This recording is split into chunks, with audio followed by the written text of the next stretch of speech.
Alright, so this is going to be a different type of video than I usually make. I want to shine some light on some anime that I've enjoyed since becoming an anime fan over 11 years ago at this point. While this is more for people who have recently gotten into anime, this might also be able to help somebody who's fallen off of anime get back into it. And I want to start off with one of my personal favorites, Fate, specifically Fate Stay Night Unlimited Blade Works.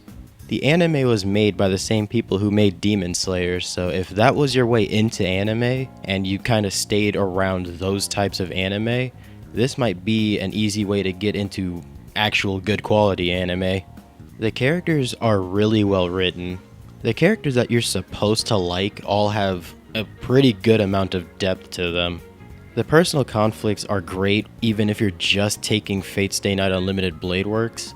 Once you get the full context with Heaven's Feel Zero, and even if you take the time to read the VN for the original Route of Fate, you will see just how deep all of this goes. And that's really well explained by one of my favorite videos on YouTube with Giga talking about how insane the Fate/Nasu verse is. But focusing specifically on Unlimited Blade Works and I guess also Heaven's Feel, you get some of like the best that anime has to offer in terms of animation and fight choreography.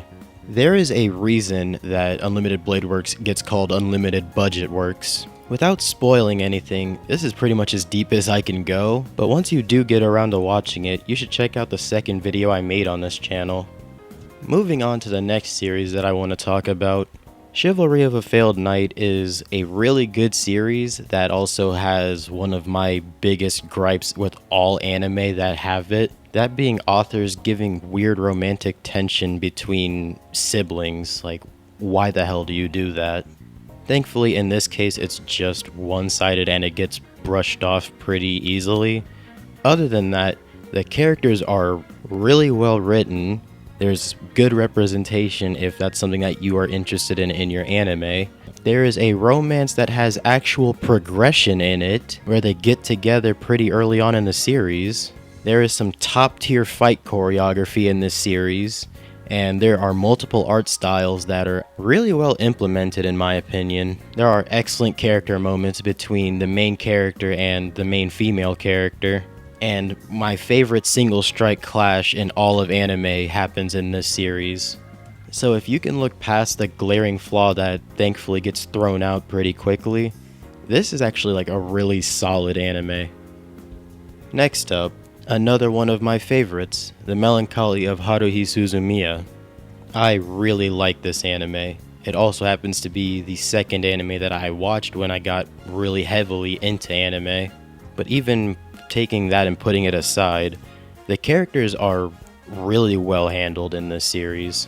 It's fun and lighthearted, but also has the depth that someone like me looks for in a series, which kept me invested longer than a lot of anime that I have seen. The dynamic that the main character, Kyon, has with everybody in the main cast, especially Yuki Nagato, is some of the most enjoyable stuff I've seen come out of any anime.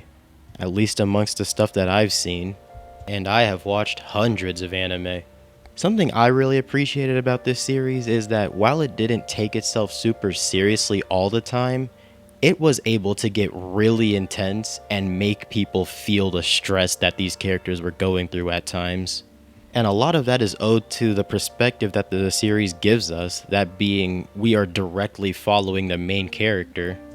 We aren't following some third-person narrator and what they want to show us. We're following Kyon and his escapades with his club mates. So when the series needs you to feel a specific emotion, it is really good at conveying that emotion through this main character's perspective. Also, it certainly helps that this series looks really fucking good. And then there's the movie, which is not an optional watch. You have to watch that halfway through the series, but it is absolutely worth your time. It is really good. And then there are spin-offs of it, specifically The Disappearance of Yuki Nagato, which if you watch this and you like it, I recommend you check that out. This is another series that I've made a video on, so if any of this interests you or you do end up watching it and you want to see something following that up, you should go check that out. Alright, so the next one has a very blatantly light novel-ass name with When Supernatural Battles Became Commonplace. I will get the obvious out of the way and say this is a harem anime, but I will also say that this is more than just that. It's a lighthearted and fun series, but it also has a really emotional scene that really had no right to be anywhere near as good as it was. It's another thing that if you wanted somebody to talk about it, go watch Giguk's video on it. Overall, this series isn't anything crazy, but it is actually pretty fun to watch, so I threw it on here as a recommendation. The next spot on here is kind of a two-parter because they kind of share the same purpose in my mind. Those anime being Rascal Does Not Dream and Horimiya. I love romance anime. These two stand at the top, like without any competition. There is no time wasted with the romance. You just get right into it and then just development after development. And you get to see the dynamic between every character in the cast and see how well they work together. While amazing characters are more than enough for me to check out something, it's also worth saying that these are two really good feel-good animes. Horimiya is more focused on the dynamic between the main characters, whereas Rascal Does Not Dream focuses on the main male character and his dynamic with a bunch of people, those being like his sister, his friend, his girlfriend, and some other people that show up. And I'll say if you wanted something more so to relax to, Horimiya is the route to go. If you wanted something to think on, Rascal Does Not Dream is where you go. Because when I first saw Rascal Does Not Dream, I was over there pondering. And it wasn't necessarily anything in particular, it was just, it would have me thinking about shit. But that's beside the point. Those are the recommendations that I've got for today. I'll probably end up doing this again at some point.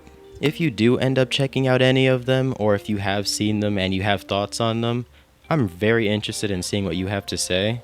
So please do leave it down below, because everybody's taste is going to be slightly different. That's what I've got for today though. Have a nice day. I'll catch you in the next video.